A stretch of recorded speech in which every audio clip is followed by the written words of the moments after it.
Hello everyone. The purpose of the video today is to educate you on the human shoulder. For a perfect understanding about the shoulder joint, I will start with the basics. Throughout my educational video for my anatomy and physiology course, I will be showing the movements of the glenohumeral joint using my own body, as well as diagrams to help you as the viewers get a better understanding on how it all works. So when it comes to the images and diagrams, please keep in mind that there are two ways to view the structures of your body. There is the anterior view, which means the front, and the posterior view, which means the back. Okay, let's get started. We all know where our shoulder is on our body, right here. But in this video, I will show you and I will go into more of the real functions and capabilities of our shoulders. So first things first, our shoulder joint is also called the glenohumeral joint. Our shoulder involves three bones: the clavicle, which acts as a strut or our bone's framework to hold the upper limb away from the center of the body; the scapula, which is a flat triangular shaped bone that covers part of our upper back; and the third bone would be our humerus.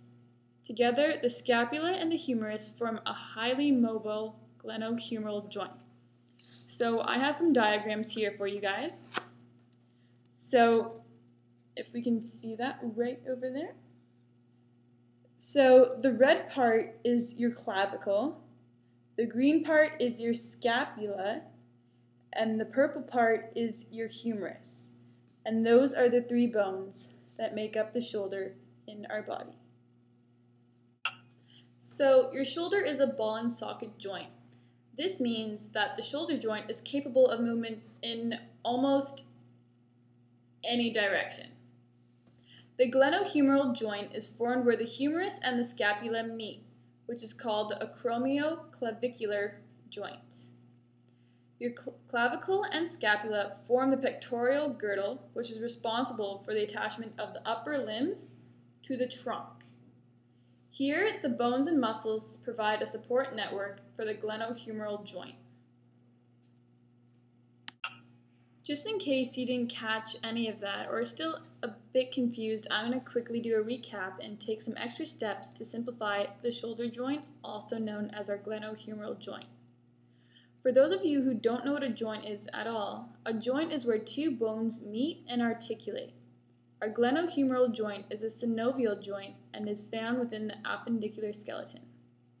The synovial membrane releases synovial fluid, which helps to lubricate our shoulder joint while reducing friction at the same time. Fascinating, I know. We've all swung our arms around in every way possible, but never even bothered to stop and think how this is even possible. Well, for all you lucky viewers, I'm going to tell you why our glenohumeral joint has the greatest freedom of movement. It's because of our ball and socket joint. Picture it as a baseball on a stick. Since the ball is round, it is able to move and rotate in many directions, bringing our stick, which would be our humerus, along with it. If you're still having trouble trying to picture that example in your head, then listen up. Our glenohumeral joint has the greatest freedom of movement because of its rounded head of a bone that unites with the socket cavity in another bone. So the socket, which is formed by the glenoid cavity of the scapula, it's very shallow and has a small contact area relative to the head of the humerus, which forms the ball. A ring of fibrocartilage, the glenoid labrum, which encircles the edge of the glenoid cavity, deepens the socket and increases the contact area. So I have another little diagram for you guys, which is pretty much the basics of the ball and socket joint.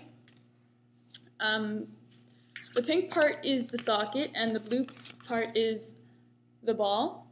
So let's hope you guys can see that. There we go.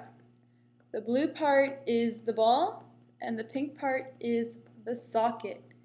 And that is how a ball and socket joint works. So now that we have the basics down on the glenohumeral skeletal structure, I'm going to move on to the ligaments of the shoulder. A number of strong ligaments keep the shoulder joint stable, including the glenohumeral ligaments, which link the humerus and the scapula, and the coracohumeral ligament, which links the humerus and the coracoid process.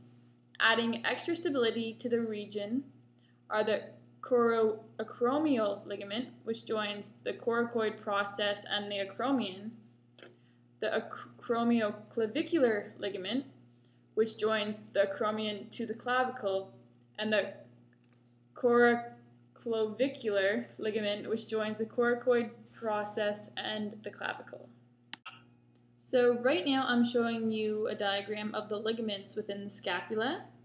The pink part is the glenohumeral ligament. The orange part is the transverse humeral ligament. The dark blue part is the corohumeral ligament. The light blue part is the coroacromial ligament. The light green part is the coraclavicular ligament. And the purple part is the acromioclavicular ligament.